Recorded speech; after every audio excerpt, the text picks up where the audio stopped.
anyone else here got any pain in your body? Anyone? Please come on. Come, brother. You got some pain in your body? Anyone has got any pain in the body? Come. Anyone has a problem with their ears? Please come. Anyone has got any problem? Please come. Come on, come. Please come. You want to see God's glory? Come. But Okay.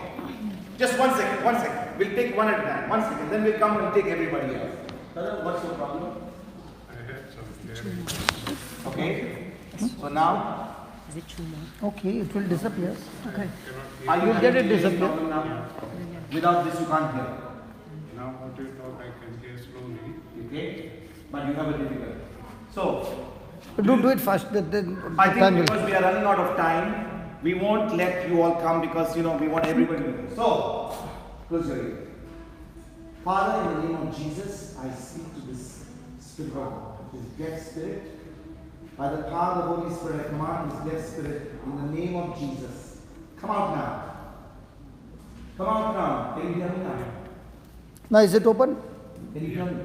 Yes. Hallelujah. How difficult was that? It was, I don't know. It was just, Now it's all open? It's all open now? yeah, I feel it's open. So Yes. Hallelujah. Come on.